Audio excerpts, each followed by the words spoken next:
Hey guys, hope you all are doing fine. So today we are going to start with strings in Java. Okay, so before we start with the strings in Java, I would like to request you guys to please pay special attention to this video as a string is a very important topic in Java. In your day-to-day life, in your day-to-day project or programming, string is very important, and here I will tell you how to manipulate string, how to create string, and what are the different methods which are present in the string class. Now let's get started. So what is string? So it's a sequence of character or text is nothing but called as string. Now how do you declare a character? So you write something like a comma b comma c comma d, right? And then you just put them together. That is nothing but string. Now it's a non-primitive data type, guys. Focus here, non-primitive. For the first time we are reading, non-primitive data type. Till now we have read int, float, and then char, and then boolean. So these were what? These were primitive data type. I hope you remember, right? Now let's get started to the next point. So what's that? String is a final class in Java. Okay. So let me go to string demo class and here write my first string in this session, string s, string a equals to, let's suppose I'll write my name, that is Bipin. Now as soon as I wrote like this, so this is nothing but using literals way. So guys, there are two ways you can write string in Java. First is using literals, second is using new keyword. So let me write using new keyword, string b equals to new string, and here I'll pass my string as a string.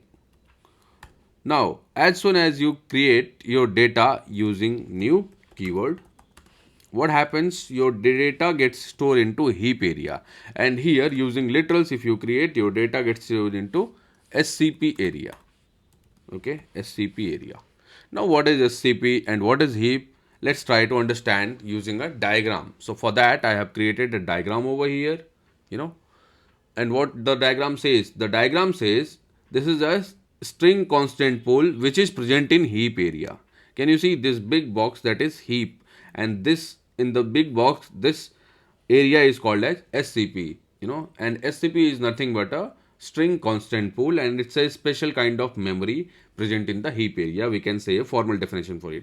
Now using literals, if you say a equals to Bipin, can you see a equals to Bipin, which is stored in a string constant pool, and using new keyword, if you try it, the data gets stored into heap area, which is this area. Now what's the advantage, disadvantage? We'll see. Okay, so now let's suppose tomorrow, okay, one more string I want to make. I will say string c equals to, okay, I'll say Virat, and now I'll just create. So what happens? Similarly again, Virat will get created over here. So let me create a Virat object here. Virat is created and it is pointed by your reference variable, that is c. So let's get point by c, So I'll say here that c is pointing to Virat here, right? Okay. Now tomorrow I say, okay, that string d equals to again Bipin. Okay, so what happens here? What happens here is, one more reference variable will make here, and what will make d. So let's suppose I'll make d over here. Okay, d. So whenever you create same variables, whenever you try to declare same variable which is already present in SCP, so what happens? Java doesn't create new object for that. Java just check if the value is present in the memory, it will simply reassign that. So what happens? Bipin is already associated with A, right? So what will happen if D also calls to Bipin, wants to call Bipin, he will simply say, hey look, Bipin is here. you can also point. So what happens here, guys? Can you see, like, there is memory is getting saved here because of it, right? Again, if you want to create one more time Bipin, so it will take, if suppose if I write here also Bipin, what will happen? Memory get waste. But here if Bipin is found, it will start you pointing again. Now tomorrow, let's suppose again, someone says that string e equals to Virat. Now they wants to find e e reference variable wants to find Virat. So what happens? The reference variable, which is e will come here and it will simply point to where Virat stays. So this is nothing but string constant pool, and string constant pool is bit faster than heap area. Now using new keywords, what happens if we do the same exercise? So let's suppose I have created here, right? Now I'll say string f equals to sing, same I will pass. So what will happen here, guys? Here, let me show you what will happen. Here, one more place, sing will get over here. Okay. Just let me write here, guys. Sing will get created over here and it will be pointed by G. It will be pointed by G. F, sorry, it is F. Okay, let me delete this. Yep. Now let me write it F. So F. So what is happening? Can you see? Same data, that is sing. There is no difference. S caps, I small, N small, G small, G small, I, H small, H small. Same data is getting created twice. So using new keyword, can you see memory is getting waste? So because of these things, we don't go for, using new keyword approach. And people always choose to go for, SCP approach, that is using literals approach. So that's the main difference, guys. Okay, that's the main difference. Now let's come and see that, okay, now there are, we got to know what is the difference between string constant pool and what is the difference between heap. Now next comes, okay, so can I write something like this, that if A is having, Bipin and D is having Bipin, can I say A equals to D? Can I say, guys? I think I can say, right? Because A is also having Bipin and D is also having Bipin, right? Just let me run my program. Look, it's true. It says yes. Yes, they both are similar, right? Now, with the same, example, let's take string B and string F. They are also having the same value. So, can I say this also for them, that B equals to F, right? Because B is also having sing and F is also having sing. Now, if I try to, just run this program. So look what it says. Okay. B equals to F I need to give, right? Now I have given B equals to F. Let me run. What it says? It says false here, guys. But same for that, it says true. So what's the difference? So this is one more difference of, SCP and heap. So let's go to diagram again to understand. So whenever we call, data using equals to, using equals to operator, what happens that time? The memory gets checked, let's suppose this is, this is your memory A. Okay. This is your memory A and this is your memory B. Okay. And this is your memory C and this is your memory D. So what happens? Here I am saying A equals to D, right? Which is A equals to Bipin and D equals to Bipin. So Java goes and check where Bipin stays. So A is also pointing to the same C and D is also pointing to the same C. which is same address, right? So here locations get pointed whenever you use this operator. Because of this, what happens? Memory gets checked. And let's take the example of new keyword. In new keyword, what is happening? We are saying B and F, right? So what happens? B is on location A and F is on location B. So this is why it is returning false. So what's the core concept? Core concept is values is not getting checked here. Memory locations are getting checked, right? So whenever they ask you, what are the more differences, you can tell using this as well. This is, memory is not getting checked. Now there is one more, provision. What's the provision? Let me show that to you. So let's suppose I want to, check using a method, string method. So I'll say a dot equals to with which, let's suppose I'll say d, and now I'll run my program. Let me run my program. Yes, true. It's true. Because with this method, values are getting checked here, guys. Just remember, values are getting checked. Now, using this method, same, let's try to do for, even new keyword. So I'll say b equals, okay, I'll say b dot equals, and then I'll say f. Now try to run your program. Look, for this also it's coming true, because when you use dot equals to method, whenever you use dot equals to method, there the values get checked. Okay, if this is having sing and this is having sing, then yeah, these are the same values. And this is having Bipin and the same, A is also pointing to Bipin, but it's having the same value, it will get checked using, values. So here I'll simply write, checks values present, right? And here we'll checks locations, right? So this is nothing but, now we discussed that, string is a final class in Java. Now how to prove that? Just hover over string and press control, and then can you see open declaration button? Just click on this button.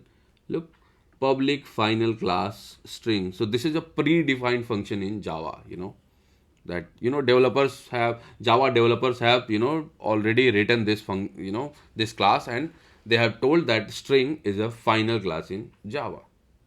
So one more point we proved. Now whenever we declare a string, an object gets created, and using, there are two ways we saw. Now, now let's get to see that, okay, now there is one more method that we need to check. What's that method, guys? So let's suppose I want to say my string a, that is a dot concat, I'll say, okay, a dot concat, and here I'll say just concat with sing, okay, just concat with sing, and then give me the new value of a once it's concat. So I hope you know what is concat. Concat means nothing but adding the sentence or adding anything. Concat means just adding two things. Now run your program, okay, and let's just see what it's still giving you Bipin. Can you see? Still Bipin is printing. What's the reason for that? Okay, so let's go to diagram again to understand. Now I have created using, literals. So this is nothing but a was created using literals, and I just told one more, line of code in that a dot concat sing with the Bipin. So what will happen here? Bipin sing will get created over here. Okay, it is getting created, guys. Bipin sing, it is getting created. Okay, don't think that it's not getting created. It is getting created. Now why it is giving output as just Bipin? Because string is, just we read, string is immutable in nature. Where's that? Yeah, it's immutable in nature. That is, once a string is created in Java, it cannot be changed. That is immutable. Immutable is nothing but you cannot change. If you try to alter a string, a new string object is created instead. So here what you did, you tried to, you tried to alter this string. You tried to modify this string. But what happens instead? That the string is created, but it is not getting pointed. So what's the difference, guys? Because your A string, that is string literals A, is still pointing to Bipin only. So what you need to do? You need to just say, hey, don't point to this now. Now let's point to this. You should do like this. Then your, output will come as a Bipin Singh. So let me show that to you how. So here I'll say A equals to A dot concat, and now I'll run my program. Right click on your project, run as a Java application. Can you see? Bipin Singh has been created. Now there is one more method, people try to concat. So you will see that in further or any other tutorial. So don't get scared with that. So how? So they will write A equals to, let's suppose they will write Bipin, okay, not Bipin. They will write A and then plus, and they will give the string whichever they want to get add. Okay, something like this also they will say. Just comment out this so that this will get executed. So this is nothing but you are adding, you are concatenating one more way. So just run your program.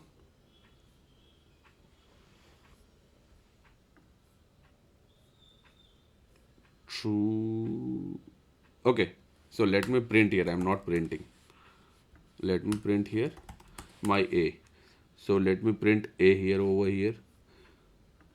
So what is this? Bipin Singh. So this is one more way to add the concat the string. Okay, so these are the two ways you can try. Okay, now this is immutable, guys, right? So immutable will have so you can get the length also. If you want to get the length of, let's suppose yeah, if you want to get the length of A, so simply say A dot length, and then run your program. Look, it's giving you 10. Your string is of length 10, so let's count. Okay, let me count and show that to you. 1 2 3 4 5 6 7 8 9 10. So this is nothing but one more method of the string. So there are many more methods. So something like we can say A dot char at index. So let's suppose I want to find that Bipin Singh. Okay, so where Singh will come? So let's suppose I'll give the index at 6, and now let me run the program. So look, I it gave. Okay, so if I'll say 5, it will give, just give me 5 here. Let me give 5 here, and then let me run. Look, it's gave you S. So what this function does, this function returns you the corresponding character at that index. Now in Java, indexing start with 0. Okay, so here 0 1 2 3 4 5 6 7 8 9. So indexing is always your length minus 1. So what is happening here? 0 1 2 3 4 5. At 5 it found S, it returned me the the letter S. So something so there will be many more method like that, guys. Now next topic, that is string buffer and string builder. So now what is this? Okay, now what is a string buffer and a string builder, and why we need to read this? Because guys, I told you that whenever you want to change object, what happens here, guys? A new object gets created, but the older object, let's suppose even D started following this this Bipin Kumar Singh. So what happens? This Bipin is not getting followed by any reference variable, but it will simply cause the memory. It will simply cause the it will fill the memory area basically. So why should we keep, something like that, that okay, this is wastage of memory and still I want to keep. So there is a one more concept in Java, that is garbage collector. It comes and then it cleans all the unwanted data which is not getting used, but it doesn't come as per our wish. It runs, timely. So now, okay, what's the why we should go for, still why we should go for, for string buffer and string builder. So the concept says that whenever you want to declare a string which does not, keep on changing. Let's suppose you are trying to make Facebook account, right? And you create your user ID. So that user ID gets stored into string data type, because you are not going to daily change your, user ID. That okay, someday you want to log in with, let's suppose Bipin, and I'll say Bipin S or Bipin P or Bipin D. Not like that. You'll keep your, user ID something like that, that you can remember. So that time you can go for strings. Now there is a provision that, there is a requirement in your program, let's suppose, or in your project, that you have to make a you have to write a program where, your strings keep on changing. So whenever your strings will keep on changing, let's suppose today it's Bipin, tomorrow it's Virat, third day it's Bipin Singh, fourth day it's Rohit Sharma, fifth day it's Yusuf Pathan. So you will have to what? You will have to not go for string, because it will waste your memory. For that, you will have to go for a string buffer and a string builder, because in string buffer and string builder is nothing but mutable. What is mutable? That it will keep on changing, So when it will keep on changing, it will not take much memory also. And string buffer and string builder is also a class in Java. So how do we create using string buffer and string builder? So let me create that to you. String buffer equals to new string buffer,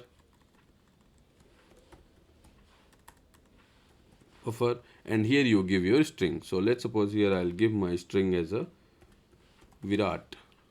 Okay. Now your string buffer has been created. So similarly, just now we saw concat method, right? Here that a dot concat sing, and we were adding, it was still returning Bipin. So here what we'll do, here there is one more method that is called as buffer dot append. Append is also a kind of, that you are, putting more value in that. So let's suppose I want to append with, Kohli. So let me append with Kohli and then try to print my buffer. Okay.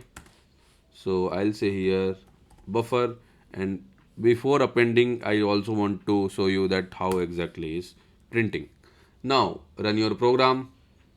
Look, Virat first on this line, that is line number 34, where we have created, and the value we are just present as Virat, and here Virat Kohli. So can you see, I am not assigning here, I am not saying that do buffer equals to buffer dot append, right? If you give also no problem, but I am not doing this, because it's not leaving, it's not, immutable in nature. If it was immutable in nature, it would have just given me Virat, but here it's giving Virat Kohli. So that's a point, Now using string builder, let's see. So string builder SB equals to new string builder, and here you pass your string. Here we'll pass Rohit, and then here also SB dot append, and here also will say Sharma. Okay, here also I'll say Sharma, and then close this. Now here also I'll print my SB, and there also I'll print my SB, so that I'll just show that to you, that look, they both are similar. Look, Rohit and Rohit Sharma. Now you will say, okay, these two are when same, then why these two? Why there is not only one? So that's correct question. So what happens in string buffer, if you hover over here, what is it? It's a thread safe, it's a thread safe, whereas string builder, it's not thread safe. There is no guarantee of synchronization. Look here, no guarantee of synchronization. So what is this thing, thread safe, not thread safe? So for that we'll have to read, you know, multi-threading concept. So if you want to read multi-threading concept, you will need to learn biryani party concept. So let me show that to you, how we can create a biryani concept. So let me delete this, and now let me create a, biryani, for biryani, a big biryani plate. Okay, so that you guys can understand what I am trying to say here. So this is, suppose, your big, a big biryani plate. In this biryani plate, let's suppose there are, 1, 2, 3, 4, 5, 6, 7, 8, 9, 10. 10 pieces are there. Now, and suppose that you are into a marriage function, okay, and you want to, you want to take biryani. So what happens?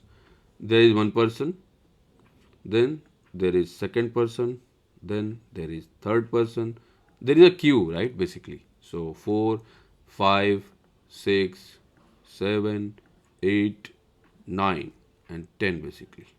Suppose you are at 10 position. Okay. Suppose you are at 10 position. So what happens? This guy, this first guy is taking 2 minutes time. Okay, this guy is taking 2 minutes time to fill his plate and leave this place. So until you come, so how much time it will take for you to reach here? So it's a simple, mathematics. So 1, 2, 3, 4, 5, 6, 7, 8, 9, 10.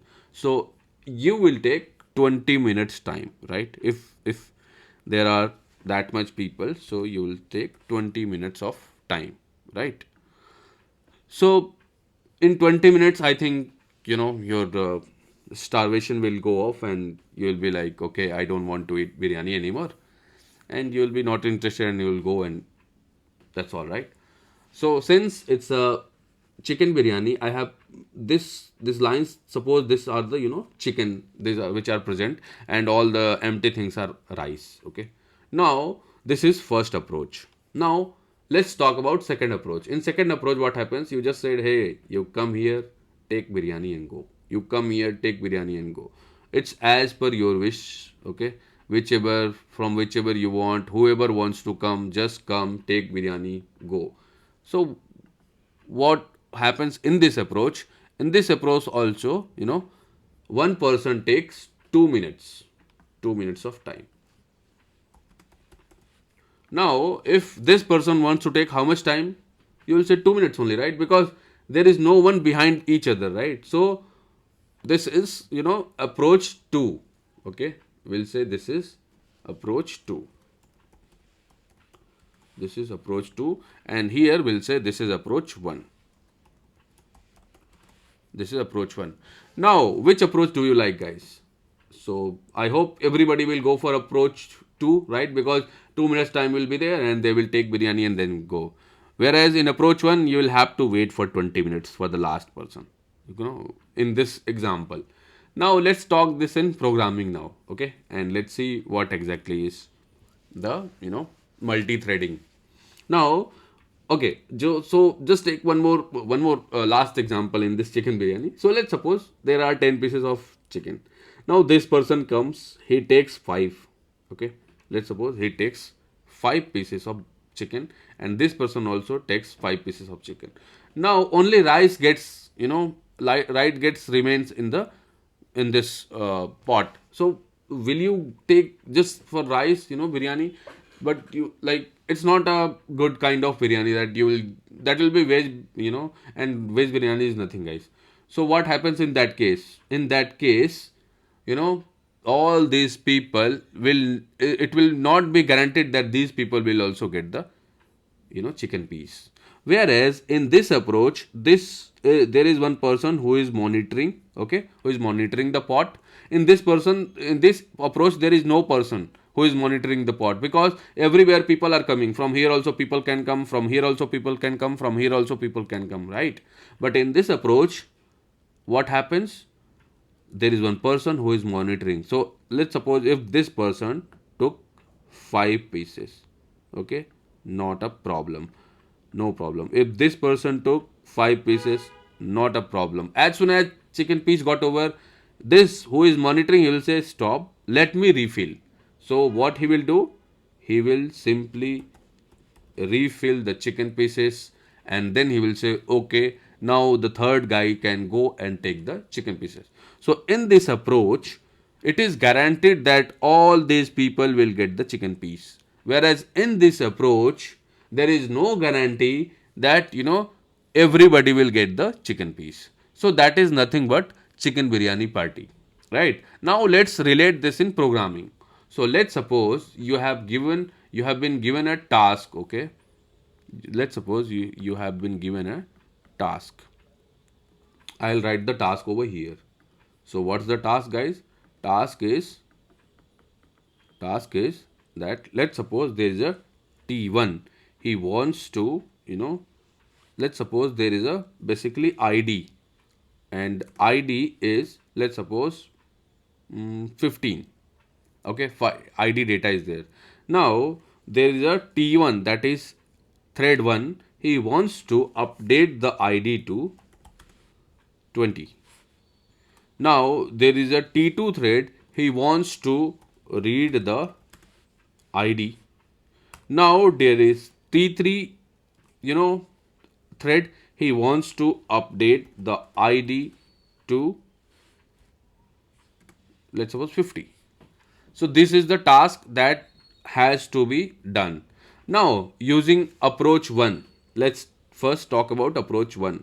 What happens? The first person comes, that is T1. Let's suppose we'll say this is a T1, right? So I'll just mark it as a T1. So T1. Now this is second approach, I will mark it as a T2. Now the third person, I will mark it as a T3. So what happens? T1 comes and he updates the value to 20. So right now what's the value of T2, guys? Is 20. So now T2 comes and read, okay, the value is right now 20, right? The value is right now 20. Now T3 comes and update it to 50. So synchronization is happening here. Now let's talk about approach 2. What happens? All these persons are here. Suppose suddenly one person came, that will be, let's suppose that will be T2, okay, T2, and T2 comes and reads the data. What is the data right now? Right now the data is 15, right? Right now data is 15. And now, as like T1 comes from somewhere, T1s come in between, and he just update the data to 20. So these two, let's suppose T1 and T2, they can do at some, at exactly same time. That's why I have taken biryani party, guys. They can come and they can do simultaneously. So what will happen? By the time he will update, the T1 will update the data, T2 will see 15 and he can see also 20 also. So there is no guarantee of, synchronization. So that is nothing but is called as multi-threading concept. Let me write it over here. Multi-threading concept. Okay. Now let's talk in programming. So what happens? So multi-threading versus non-multi-threading. Okay. So what happens in multi-threading and what happens in non-multi-threading? So multi-threading, we can say, okay, we can say multi-threading is faster as compared to non-multi-threading, right? In multi-threading, it is not guaranteed that data synchronization happens, whereas in non-multi-threading it is guaranteed that data synchronization happens, right? Now Now let's suppose there is one task, another task. What is the task this time? Task is to read I equals to 54. That's all.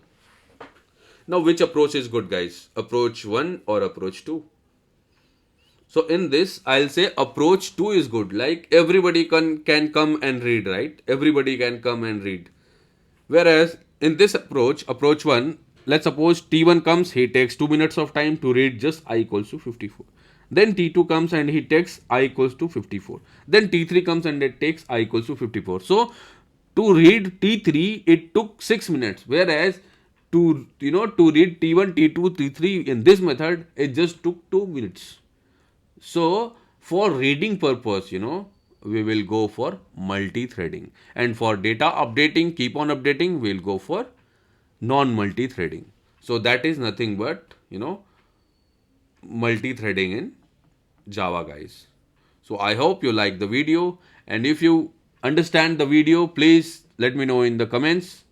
And thanks for watching, guys.